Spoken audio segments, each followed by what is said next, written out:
नमस्कार, city centre show में आपका स्वागत है। मुंबई से मैं हूं पूजा भारद्वाज। महाराष्ट्र विधानसभा चुनाव में महायुति को सरकार बनाने का जनादेश तो मिल चुका है, लेकिन सस्पेंस बरकरार है कि महाराष्ट्र का मुख्यमंत्री कौन बनने वाला है। सबके मन में एक ही सवाल है कि सीएम की कुर्सी पर कौन बैठेगा, मौजूदा मुख्यमंत्री एकनाथ शिंदे या फिर देवेंद्र फडणवीस। इस चुनाव बीजेपी 132 सीटें लाकर सबसे बड़ी पार्टी बनकर उभरी है, इसलिए देवेंद्र फडणवीस का नाम सबसे आगे चल रहा है। लेकिन सीएम कुर्सी पर वो बैठे क्या, इसके लिए एकनाथ शिंदे राजी होंगे? सुनील सिंह की सबसे पहले ये रिपोर्ट आपको दिखाते हैं। जीत की खुशी लेकिन नए मुख्यमंत्री को लेकर उलझन। इस वक्त महायुति का ये हाल है। 132 सीटें मिलने से बीजेपी का तो दावा मजबूत हुआ है, लेकिन शिंदे की शिवसेना भी पीछे हटने को तैयार नहीं। नतीजतन चुनाव नतीजे आने के 2 दिन बाद भी मुख्यमंत्री के नाम पर फैसला नहीं हो पाया है। इस बीच एनसीपी नेता अजित पवार ने बयान दिया है कि मुख्यमंत्री पद के लिए कोई फार्मूला तय नहीं हुआ था, तीनों दल बैठकर फैसला लेंगे। हमारे बीच मुख्यमंत्री पद को लेकर कोई फार्मूला तैयार नहीं हुआ है। हम तीनों पार्टी के नेता बैठकर तय करेंगे। खूप लोकांच्या अपेक्षा आमच्याबद्दल वाढलेल्या आहेत। वहीं दूसरी तरफ शिंदे की शिवसेना के नेता चाहते हैं कि एकनाथ शिंदे को मुख्यमंत्री बने रहना चाहिए, क्योंकि लाडली बहन योजना का आइडिया उनका ही था, जिसका फायदा महायुति को हुआ। शिंदे की शिवसेना के नेता बिहार पैटर्न की याद दिलाने से भी नहीं चूक रहे। महायुति के लीडर और मुख्यमंत्री एकनाथ शिंदे साहब होना चाहिए। हमें और हमारे कार्यकर्ताओं को लग रहा है, क्योंकि हमारे पार्टी के वो नेता है। जिस तरह से भारतीय जनता पार्टी ने बिहार में संख्या पर देखा नहीं, लेकिन छोटी पार्टी है, उसको बड़ी करने के लिए नीतीश कुमार को सीएम पद दिलाया, वैसे ही एकनाथ शिंदे साहब को सीएम पद मिलेगा, यह हमें विश्वास है।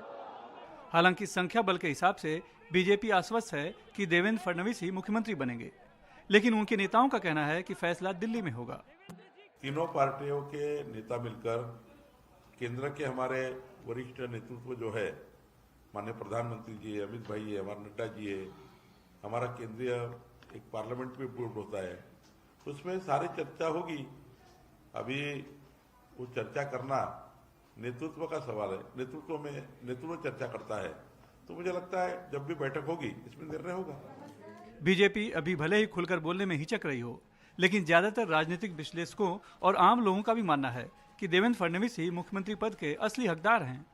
मुख्यमंत्री तो भाजपा का बनेगा, क्योंकि भाजपा का लंबे समय से सपना है कि महाराष्ट्र पर उसकी सत्ता हो। उसके 2 कारण हैं। एक तो भाजपा ने सबसे ज़्यादा अपना हासिल किया है सीट, और भाजपा यदि चाहे तो बिना किसी के समर्थन के अपनी सरकार बना सकती है। दूसरी बात, चूँकि संघ के 100वें साल में प्रवेश कर रहे हैं हम, तो संघ के इस साल लगातार पूरे वर्ष भर कार्यक्रम है। संघ चाहेगा कि उसके 100वें साल में जब उसके कार्यक्रम हो तो मुख्यमंत्री वो बने जो संघ के बैकग्राउंड का हो, जिसको संघ से बात करने में और संघ को उससे बात करने में तकलीफ ना हो। देवेंद्र फडणवीस आना चाहिए, क्योंकि उनको सबसे ज़्यादा सीटें मिली है बीजेपी में, और सारा रिकॉर्ड तोड़ दिया उन्होंने इस बार। एकनाथ शिंदे जी को बनना चाहिए, क्योंकि उनके नेतृत्व में ये चुनाव हुआ है और आगे बीएमसी का भी इलेक्शन है, तो उसका अगर लाभ लेना है तो एकनाथ शिंदे जी को ही बनाना चाहिए। देवेंद्र फडणवीस ज़्यादा सेंसेबल है और ज़्यादा नंबर सीट है उनके पास, तो तरीके से तो उन्हीं को बनना चाहिए। सीएम होने के बावजूद भी उन्होंने अपने डिप्यूटी के नीचे काम किया। अब एकनाथ शिंदे जी को वही समझ लेना चाहिए। कोई भी chief minister deputy chief minister के साथ ही मिलके कोई भी डिसीजंस लेते हैं, और देवेंद्र फडणवीस डिसीजन लेने में सबसे आगे रहते थे, तो मेरे हिसाब से तो देवेंद्र फडणवीस होनी चाहिए। सवाल है, अगर देवेंद्र फडणवीस मुख्यमंत्री बनते हैं तो एकनाथ शिंदे का क्या? जानकारों की माने तो अगर देवेंद्र फडणवीस अपने से जूनियर रहे मंत्री के नेतृत्व में उप मुख्यमंत्री बनकर काम कर सकते हैं, तो फिर एकनाथ शिंदे देवेंद्र फडणवीस के नेतृत्व में उप मुख्यमंत्री बनकर क्यों नहीं काम कर सकते? और बीजेपी का संख्या बल देखते हुए उनके पास और कोई दूसरा विकल्प भी तो नहीं है। मुंबई से कैमरामैन सुनील खंकरियाल के साथ सुनील सिंह, एनडीटीवी इंडिया के लिए। लोकसभा चुनावों में मुस्लिम समाज ने जो भरोसा महाविकास अघाड़ी पर जताया था, विधानसभा चुनाव आते आते आखिर उस भरोसे का क्या हुआ? ये सवाल इसलिए क्योंकि इस बार इस चुनाव में माइनॉरिटी वोट देखें तो कुछ हद तक महाविकास अघाड़ी की तरफ से महायुति की ओर जाता हुआ दिखा है। कई सीटों पर मुस्लिम समाज के वोटों का बंटवारा होता दिखा है। मुंबई से रिपोर्ट आपको दिखाते हैं। अगर आपके इलाके में कोई जालिम का साथ दे जो उसका बाइकआउट की। फतवे धरे रह गए। मुस्लिम वोटरों को एक साथ लाने की तकरीबन 200 एनजीओ की जमीनी कसरत भी काम नहीं आई। महाराष्ट्र की 38 सीटों पर मुस्लिम आबादी 20% से अधिक है, लेकिन बीजेपी ने इस बार अपनी सीटों की संख्या 11 से बढ़ाकर 14 कर ली। कांग्रेस 5 साल पहले की 11 सीटों से घटकर इस बार केवल 5 पर सिमट गई। महायुति के शिंदे शिवसेना को 6, अजीत पवार की एनसीपी को 2, जबकि एमवीए की ओर से शिवसेना के उद्धव ठाकरे को 6 और एनसीपी शरद पवार गुट को 2 सीटें मिली। शेष 3 सीटों में से समाजवादी पार्टी ने 2, जबकि एआईएमआईएम ने सिर्फ 1 सीट हासिल की। इन 38 सीटों में महायुति के 22 विधायक शामिल हैं, जो महाविकास अघाड़ी के 13 विधायकों से कहीं आगे हैं। बीजेपी के बड़े नेता पूर्व राज्यसभा सांसद विनय सहस्त्रबुद्धे कहते हैं कि एक है तो सेफ है के नारे में सभी समुदाय आते हैं। स्ट्रैटेजी लोगों को तथ्य का आकलन कराने की थी। जो गलत प्रचार हमारे बारे में किया गया, चाहे संविधान को लेकर हो, चाहे अन्य किसी विषय को लेकर हो, जब जमीनी हकीकत पूरी सामने आ गई, दूध का दूध पानी का पानी हो गया, तो लोगों को गुमराह होने का कोई कारण ही नहीं था।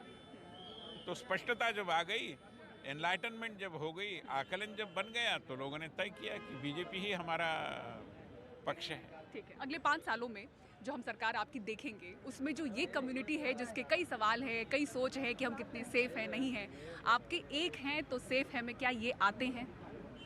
ये नहीं आते, ये किस आधार पर तर्क लगाया गया है? जब हम एक भारत श्रेष्ठ भारत कहते हैं, तो एक भारत में श्रेष्ठ भारत में सारे लोग आते हैं। प्रधानमंत्री जी हमेशा कहते हैं कि 140 करोड़ देशवासी, तो उसमें क्या सब नहीं आते? अभी एक एक वर्ग का, एक एक मजहब का, एक एक संप्रदाय का उल्लेख करना कोई आवश्यकता नहीं। एक है तो सेफ है।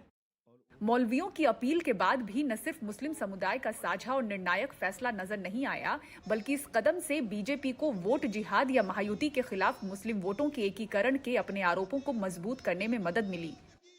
जहां पर उनको पता चला कि हमारे एक आने से हमारा कैंडिडेट चुन कर आ सकता है, यानी कि समझिए कि वहाँ माइनॉरिटी के वोट ज़्यादा हैं, तो उन्होंने ये ठान लिया कि अपना कैंडिडेट जीत सकता है। भाई हम एक साथ आएंगे तो अपना कैंडिडेट जीत सकता है। तो महाराष्ट्र में ऐसे हुआ है, आप देखिए, जहाँ पर माइनॉरिटी का वोट शेयर बाकी के सारे वोट शेयर से ज़्यादा था, वहाँ पे आपको बिल्कुल वहाँ पे वो माइनॉरिटी का कैंडिडेट जीतता हुआ नज़र आता है। लेकिन जहाँ पर माइनॉरिटी का वोट सिग्निफिकेंट शेयर है, लेकिन उनको लगा कि हाँ हिंदू का कैंडिडेट आ सकता है या किसी और कम्युनिटी का, हमें विरोध करके कुछ फ़ायदा नहीं है, तो वहाँ पे वोट शेयर शिफ्ट हो गया है। क्योंकि उनको लगा कि आगे आने वाले 5 साल में हमको तो कुछ ना कुछ समस्याओं का सामना करना पड़ने वाला है, तो क्यों हम विरोध करें। माइनॉरिटी के फेवर में कई निर्णय हुए हैं पिछले 5 महीनों में। उनके कॉरपोरेशन को पैसा दिया गया। मौलाना आज़ाद अल्पसंख्यक कॉरपोरेशन जो है, उनको 1000 करोड़ रुपए का प्रॉमिस दिया गया, कुछ पैसा भी दिया गया। माइनॉरिटी डिपार्टमेंट से आप जानकारी लेंगे यहाँ पर मंत्रालय से, तो आपको पता चलेगा कि कई ऐसे निर्णय शासन ने लिए हैं, सरकार ने लिए हैं, जो उनके फेवर में जाते हैं। यानी कि पैसे देने वाली योजनाएं हो, इंडिविजुअल लाभ देने वाली योजनाएं हो, मुझे लगता है कहीं ना कहीं इसका असर हुआ। मई में हुए लोकसभा चुनावों में विपक्षी गठबंधन महाविकास अघाड़ी को बड़ी जीत दिलाने में मुस्लिम समुदाय का अच्छा समर्थन रहा। वहीं विधानसभा चुनाव में कम उत्साह और बटे हुए वोटों के साथ साथ सांप्रदायिक ध्रुवीकरण से उन्हीं निर्वाचन क्षेत्रों में से कुछ सीटें महायुति के खाते में चली गईं। मुसलमान इस बार जागरूक हो चुका है, उनको पता चल चुका है कि so called secular party Mahavikas Aghadi जिस तरीके से फेक नैरेटिव क्रिएट करती थी, हर बार मुसलमानों को ये दिखाया, डराया जाता था, डराया धमका के अपने तरफ वोट लिया जाता था। एक फेक नैरेटिव क्रिएट करते थे कि ऑल इंडिया उलेमा बोर्ड जैसे 4 बोगस मौलानाओं को बिठा के कि हम मुसलमान हमारे साथ है और मुसलमानों को वोट कहीं ना कहीं महाविकास आघाड़ी को करना चाहिए, ये सारे नैरेटिव क्रिएट करते थे। ये नैरेटिव हमने एक्सपोज किया। हमने मुसलमानों को ये बात बताई कि आप वोट फॉर डेवलपमेंट करिए, आप अपनी एजुकेशन की बात करिए, आप अपनी एजुकेशन लीजिए, अपने बच्चों को पढ़ाइए, अपने बेहतरी के लिए आप वोट करिए। कुछ सीटों पर कई मुस्लिम उम्मीदवारों की वजह से भी वोट बट गए। मिसाल के लिए औरंगाबाद पूर्व से एआईएमआईएम के राज्य प्रमुख और पूर्व सांसद इम्तियाज जलील बीजेपी के अतुल सवे से 2161 वोटों से हार गए। इस सीट पर वीबीए के अफसर खान ने 6507 और एसपी के अब्दुल गफ्फार सैयद ने 5943 वोट लेकर मुस्लिम वोटों को विभाजित किया, जिससे जलील की हार टल नहीं सकी। एआईएमआईएम ने जो इकलौती सीट जीती वो मुस्लिम बहुल मालेगांव सेंट्रल की है। उसके उम्मीदवार मुफ्ती इस्माइल केवल 162 वोटों से जीत पाए, जो कि राज्य में सबसे कम अंतर है। वहीं भिवंडी पश्चिम में बीजेपी के महेश चौगुले ने एसपी के रियाज आजमी को 31,293 वोटों से हराया, क्योंकि मुसलमानों के वोट एआईएमआईएम के वारिस पठान और निर्दलीय विलास पाटिल के बीच बंट गए। हारने वाले बड़े मुस्लिम नामों में एनसीपी के नवाब मलिक, जिशान सिद्दीकी के साथ ही कांग्रेस के आरिफ नसीम खान भी शामिल हैं। बटेंगे तो कटेंगे, एक हैं तो सेफ हैं, बटेंगे तो कटेंगे और वोट धर्मयुद्ध के नारों के बाद महाराष्ट्र के चुनाव में ध्रुवीकरण की तस्वीर बनने लगी थी। अब मुसलमानों के बढ़े वोट शेयर को देखते हुए नारों की परिभाषा भी बदलने लगी है। मुंबई से कैमरामैन संजय मंडल के साथ पूजा भारद्वाज, एनडीटीवी इंडिया। बढ़ते हैं आगे और अब आइए बात करते हैं बाबा सिद्दीकी हत्याकांड की, जिसमें मुख्य शूटर शिव कुमार गौतम ने क्राइम ब्रांच की पूछताछ में बताया है कि बाबा सिद्दीकी की हत्या के लिए उसे कई झूठी कहानियां बताई गई, बेवकूफ बनाया गया। अब ऐसे में सवाल ये उठ रहे हैं कि क्या शूटरों का ब्रेन वॉश किया गया। पारस दामा की रिपोर्ट देखिए। मेरा शिव कुमार गौतम और शिवा, मेरे पिताजी का नाम मिस्टर बालकिशन, पता गंडारा गांव, कैसरगंज थाना, जिला बहराइच। 21 साल का शिव कुमार गौतम रोज नई बातें बता रहा है। उसी ने 12 अक्टूबर को एनसीपी नेता बाबा सिद्दीकी पर 6 गोलियां दागकर हत्या कर दी थी। मुंबई क्राइम ब्रांच ने बहराइच से उसे गिरफ्तार किया और तब से ही वो पूछताछ में कई राज खोल चुका है। सूत्रों के अनुसार शिव कुमार गौतम ने क्राइम ब्रांच की पूछताछ में बताया कि उसको लॉरेंस बिश्नोई गैंग ने बेवकूफ बनाया। इस मामले में फरार चल रहे आरोपी शुभम लोनकर ने शिव कुमार गौतम को कई बार दाऊद इब्राहिम की तस्वीरें दिखाई और कहा कि बाबा सिद्दीकी के कनेक्शन दाऊद इब्राहिम के साथ हैं और दाऊद इब्राहिम देश का दुश्मन है। मुंबई क्राइम ब्रांच के सूत्रों के मुताबिक जब पूछताछ के दौरान शिव कुमार को बताया गया कि पुलिस को कभी भी बाबा सिद्दीकी और दाऊद का कनेक्शन किसी भी मामले में नहीं मिला, तब शिव कुमार हैरान रह गया और उसने बताया कि उसे झूठी कहानी सुनाकर हत्या के लिए उकसाया गया। लॉरेंस बिश्नोई गैंग देश के भटके और आर्थिक रूप से कमजोर युवाओं को टारगेट करती है। कभी उन्हें पैसों का लालच तो कभी देश के दुश्मनों को मिटाने की झूठी कहानी बताकर उनको बरगलाया जाता है और इसी तरीके से लॉरेंस बिश्नोई गैंग अपने टारगेट का सफाया कर देश के अलग अलग राज्यों में अपने वसूली का धंधा चलाती है। मुंबई से कैमरामैन महेश हलवाई के साथ पारस दामा, एनडीटीवी इंडिया के लिए। और भाई बात करते हैं दिल्ली की, जहां प्रदूषण से बुरा हाल है। AQI खतरनाक स्तर को पार कर चुका है। ऐसे में खास घर आपको दिखाते हैं जहां इतने पौधे लगाए गए हैं कि वहां का AQI 13 है। अब दिल्ली की दम घोटू हवा में किसी घर में AQI 13 होना किसी चमत्कार से कम नहीं है। देखिए ग्राउंड रिपोर्ट। जब बाहर की AQI दिल्ली में 300 से 400 के बीच में है, मैं जहाँ पे हूँ उधर AQI 15 के आसपास है और उससे भी कम है।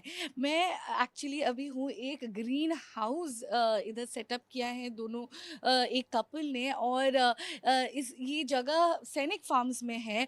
और अभी हम बात करने जाएंगे पीटर और नीनो मैम से। सर, आप हमें समझाइए कैसे आपने ये पूरा चीज़ सेटअप किया है, ये ग्रीन हाउस जो आपने सेटअप किया है, किस इंटेंशन के साथ सेटअप किया है और कैसे किया है? देखिए, सिंपल काम है। ये हमारा अंदर जाने का रास्ता है। यहाँ हमने 6 फुट और 8 फुट का ये पैनल लगाया है कूलर का। आजकल खस तो मिलती नहीं, तो ये वुड शेविंग्स है।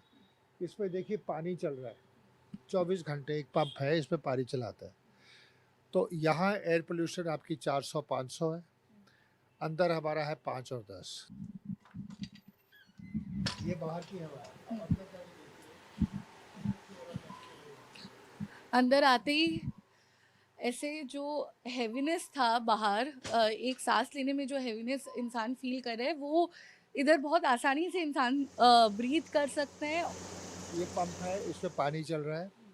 ये एग्जॉस्ट फैन है 18 इंच का, ये इसके अंदर से खींच रहा है। देखिए, आप घर में वो लगाते हैं एयर प्यूरिफायर, वो तो अंदर की हवा को ही घुमा रहा है ना। हम तो बाहर की हवा को ताज़ा करके लगातार घर के अंदर घुमा के बाहर निकाल रहे हैं। एक तो हम अपना खाना उगाते हैं, खाना उगाने से सब तरफ सब्जियां हैं, हरियाली है, उससे जो बाहर से हवा आती है वो साफ होती है। यहाँ 15,000 पौधे हैं, सब्जी के और फलों के, और 4 मच्छी के टैंक है। मच्छी के टैंकों से पानी आता है पौधों को, पौधे उसकी खुराक लेते हैं, पानी साफ होकर मच्छी को वापस जाता है। तो 15,000 पौधों के लिए हम सिर्फ 1,000 लीटर पानी इस्तेमाल कर रहे हैं। जिसके पास जगह नहीं है, ये 2 फुट बाय 4 फुट का जगह है। ये आप छोटे से एक्वेरियम में रंगीन मच्छी कोई काप डाल सकते हैं। और ये इसका पानी जो है देखिए नीचे जा रहा है, नीचे जाके वो उस टैंक में जा रहा है। यहाँ एक छोटा पंप है जिसकी बिजली की लागत एक बल्ब की है, वो पानी को ऊपर पंप कर रहा है। अब ये देखिए ये पाइप्स में और हरी सब्जी है और वापस टैंक को जा। ये देखिए ये जो पाइप है 2 ऊपर वाले तो जितना बारिश का पानी इनमें गिरता है यहाँ गिरता है। ये 2 टैंक हैं 15,000 लीटर के, 30,000 लीटर पानी यहाँ है और इसके अंदर पानी है 10,000 लीटर का टैंक यहाँ है। तो जब बारिश पड़ती है 30,000 लीटर पानी हमारे पास जमा हो जाता है। फालतू पानी यहाँ से ये देखिए ये जो पाइप है, इस पाइप से फालतू पानी नीचे जाता है, तो नीचे का पानी ऊपर आ रहा है। जो 220 फुट तक नीचे का पानी था वो 40 फुट ऊपर आ गया। ये देखिए ये टावर है, एक टावर में 35 पौधे हैं। ऊपर से पानी गिरता है और नीचे जाता है और ये जड़ में जाता है। और इसको हम कहते हैं वर्टिकल एक्वापोनिक्स। ये वर्टिकल, इसको एरोपोनिक स्टार बोलते हैं। तो ये वर्टिकल फार्मिंग है, तो आप छोटी सी जगह में इतने सारे हरे पौधे लगा सकते हैं।